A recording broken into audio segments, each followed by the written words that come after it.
안녕하세요. 결혼한 지 3년 만에 이혼녀가 되어버린 30대 여성입니다. 뭐든지 경험해보면 피가 되고 살이 된다지만 제가 살면서 이런 일까지 겪었어야 하나 싶을 정도로 지금도 어안이 벙벙할 뿐이에요. 그리고 이제 와서 이런 말이 다 무슨 소용인가 싶지만 솔직히 처음부터 친정부모님은 사윗감인 전 남편을 탐탁치 않아 하셨거든요.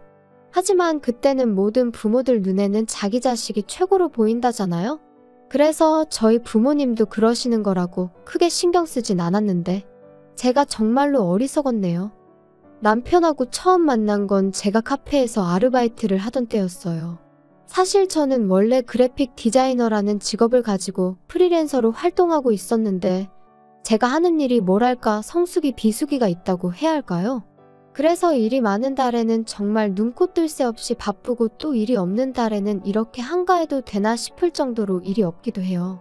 그리고 그렇게 시간이 많이 남을 때면 친한 친구가 하는 카페에 가서 말은 아르바이트라고 하지만 일도 도와주고 대신 커피에 대해서 배우기도 하고 그러며 시간을 보냈죠. 참고로 커피를 배워놓는 건 사람 사는 게 어떻게 달라질지 모르잖아요. 그래서 나름대로 제2의 직업 겸 노후 준비 겸 그렇게 겸사겸사 배워놓는 거라 크게 힘들진 않았네요. 아무튼 남편이 제가 너무 자기 스타일이라며 번호를 물어봤는데 솔직히 나이 31에 그런 소리를 들으니까 상황 자체가 웃기기도 하고 재밌더라고요. 그리고 남편도 나이가 꽤나 있어 보여서 저 나이에 여자한테 번호나 물어보고 다니나 싶은 게 황당하기도 했죠. 그런데 나중에 친구가 하는 말이 카페에 종종 오는 손님인데 한 번도 그러는 걸 본 적이 없다며 카페에서 커피 마시면서 책 좀 읽다 가는 게 전부라고 그냥 한번 만나나 보란 식으로 말을 하대요. 그리고 사실 저도 그 무렵엔 연애는 해야겠는데 어디서 만나야 할지 감은 안 와서 그렇다고 어디다 소개팅 좀 해달라고 하자니 부담 주는 것 같아서 껄끄럽고 아무튼 생각이 많았거든요. 그래서 며칠 고민하다 결혼하자는 것도 아닌데 그래 한번 만나나 보자 그렇게 된 거였어요. 그리고 카페 밖에서 만나서 얘기를 좀 해보니까 남편도 나름대로 며칠이나 고민하다가 용기를 내서 제 번호를 물어봤던 거더라고요. 아무튼 이후로 저희는 커피와 책을 주된 주제로 하며 자주 시간을 보냈는데 솔직히 몇 년을 알고 지냈던 것처럼 대화가 잘 통했어요. 그리고 서로 공통된 주제가 있다 보니 같이 있는 시간은 늘 즐거웠고 헤어지기가 아쉬울 뿐이었죠. 그래서 사귄 지 1년이 넘어가면서는 자연스럽게 결혼 이야기까지 주고받게 되었는데 하루는 남편이 그러더라고요. 실은 자기한테는 아픈 형이 있다고요. 남편의 형, 그러니까 아주버님은 남편보다 2살이 많았고 남편과 사이도 좋았다고 해요. 명문대를 다니던 시부모님께는 누구에게라도 자랑하고 싶은 그런 아들이자 남편에게는 존경하고 따를 수밖에 없는 형이었다면서요.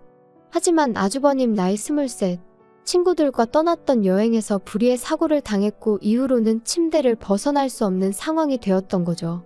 아버님 또한 하시던 일마저 그만두시고 아주버님을 돌보게 되셨고요.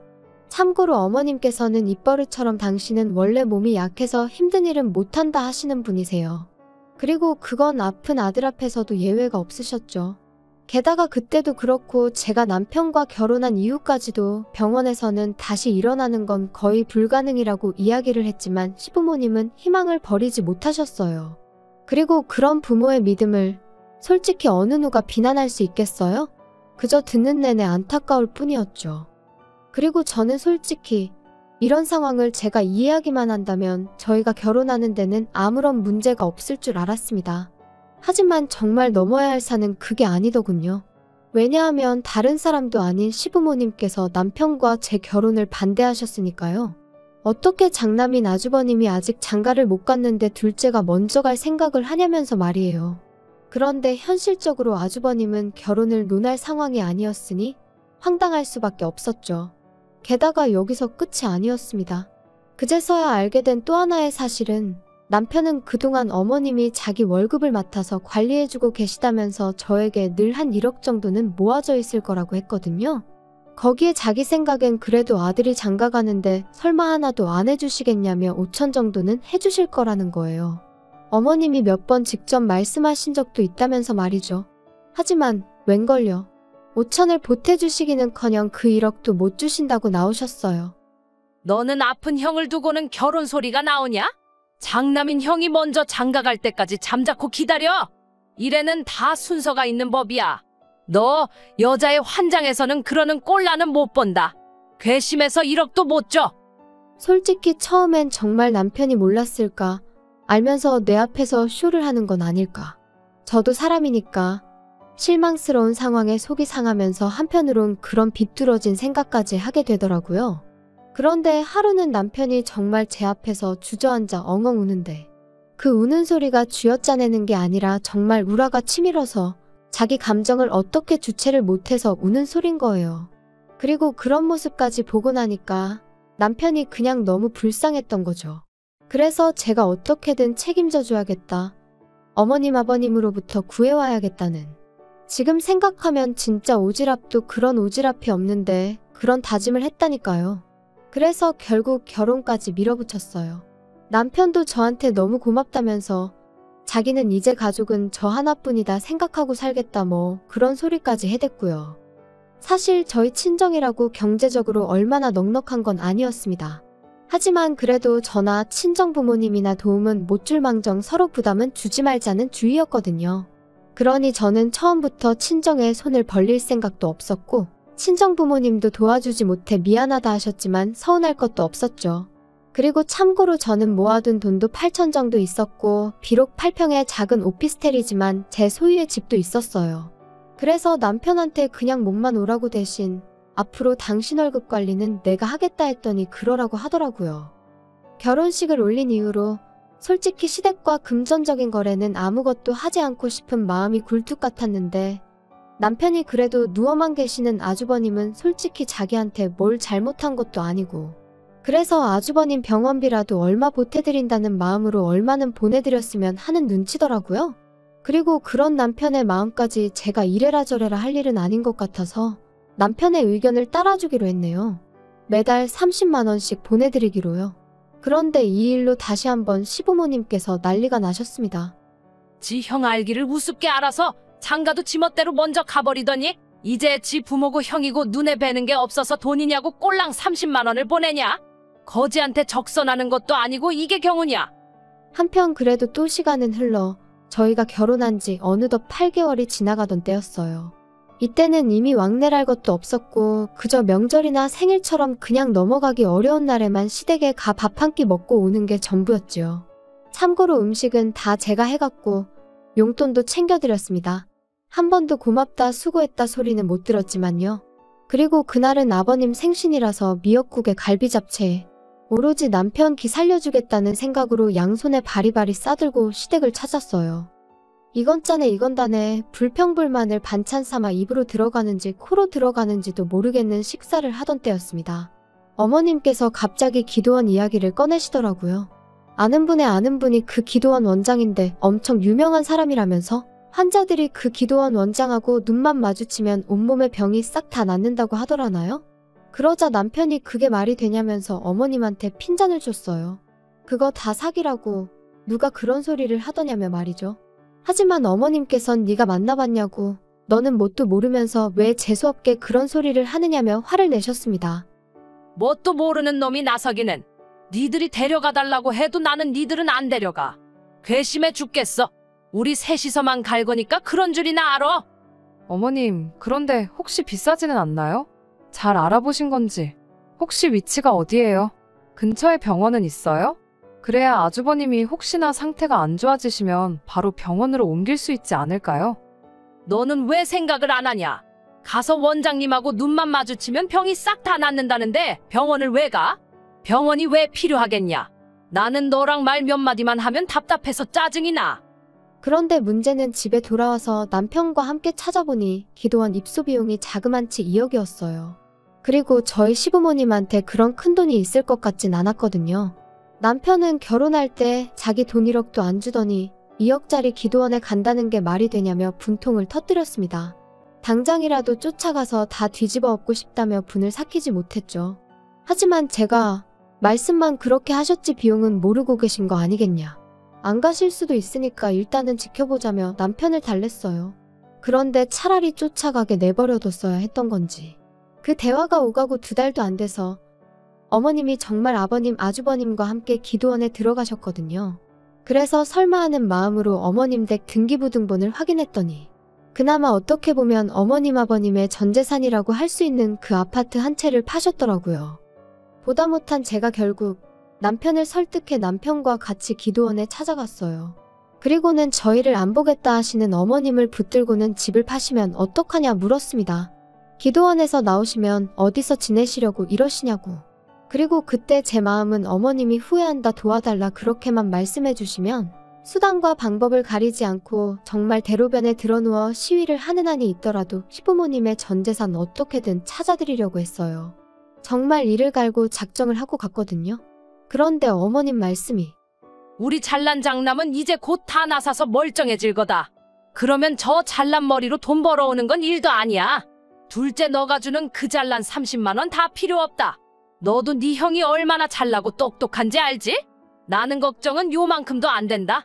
그러니까 쓸데없는 소리 하지 말고 와서 기도하는데 방해 좀 하지 마라. 부정 타면 재수 없다고. 그런 어머님한테 저희가 무슨 말을 더 할 수 있었겠어요. 그래서 그때 처음으로 남편한테 제가 나는 시부모님한테 정말 두 손 두 발 다 들었다. 이제 나한테 아무것도 바라지 말라 했습니다.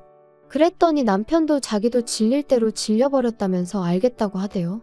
그래서 전 정말이지 남편이 제 노력을 알아주고 있다고 믿었고 우리의 뜻이 같다고 확신했었는데 황당하게도 기도원에 들어갔던 세 사람은 1년 만에 기도원에서 쫓겨나듯 나왔습니다.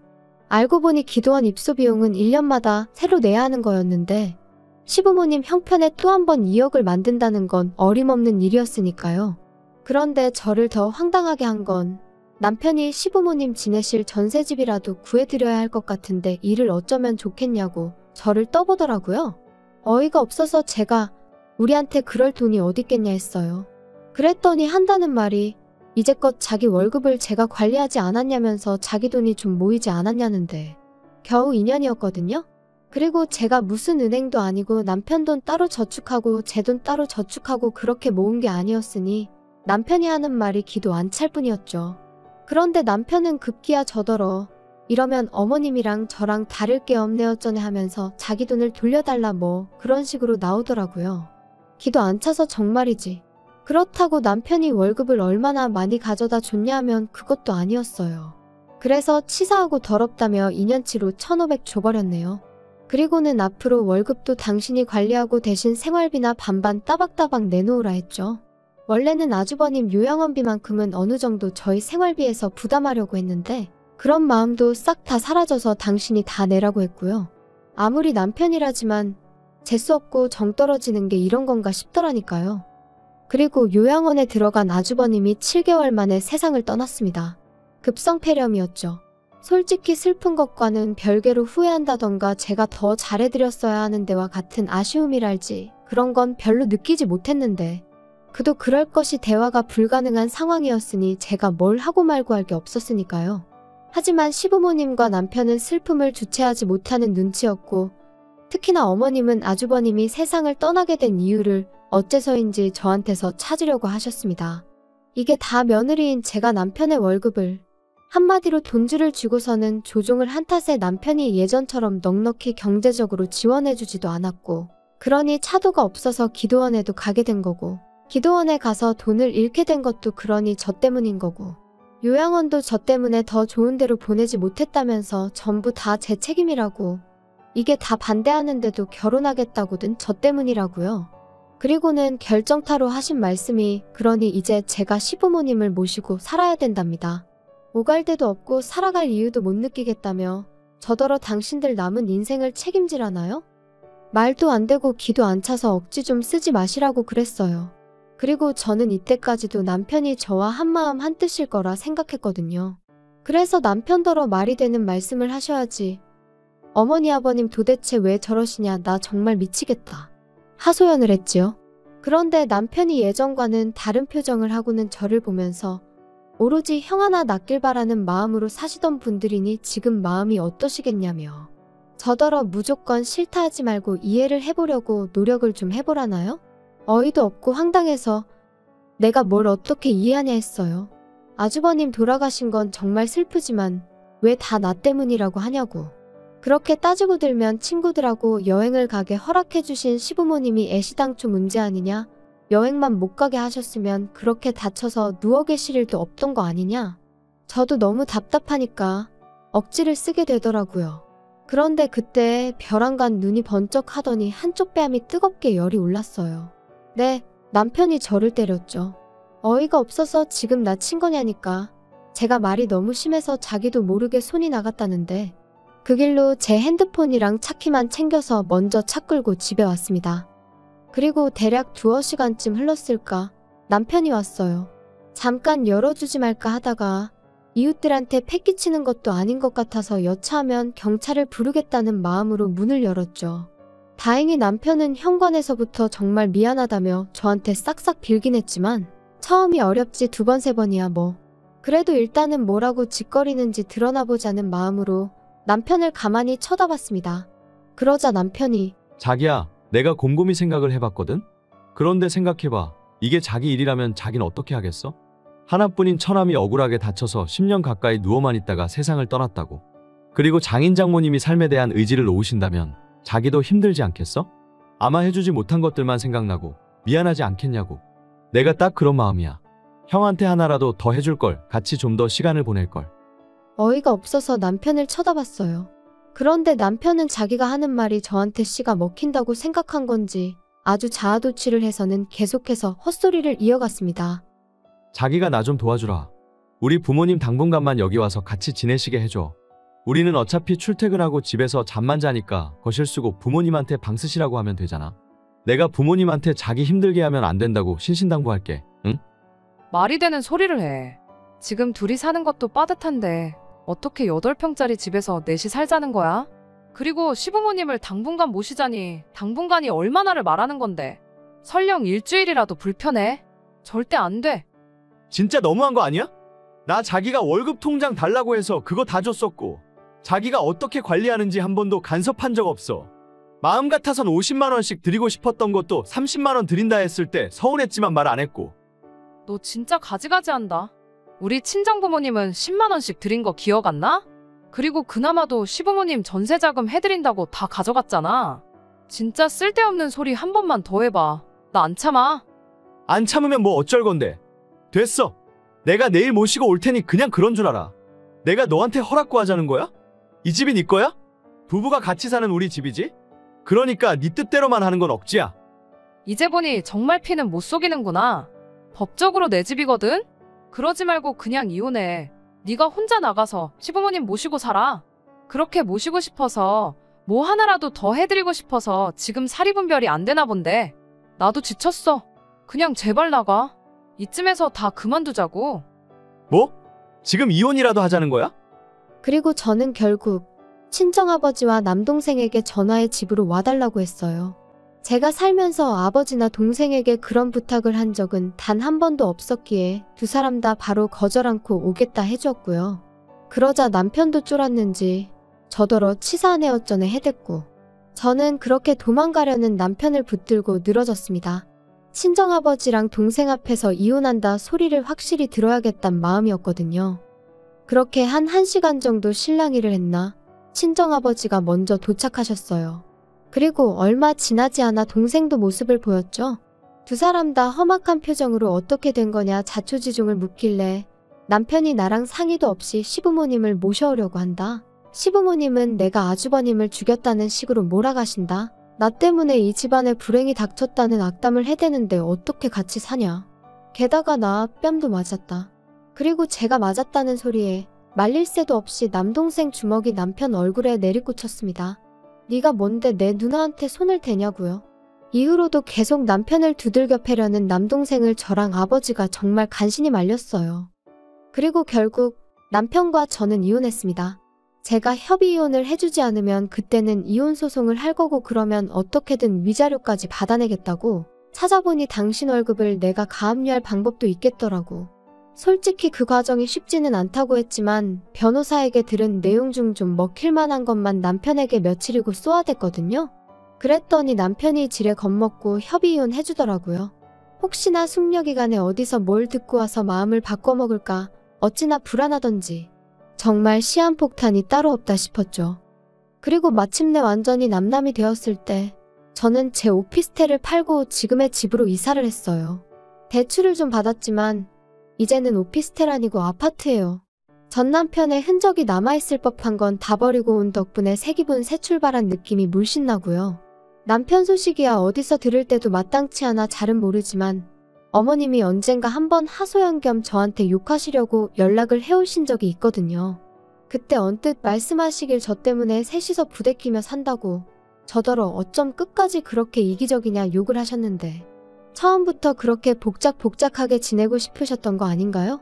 저한테 고마워하실 줄 알았는데 아무튼 이제 남편이 돈 벌어서 시부모님 잘 모시고 살았으면 좋겠습니다.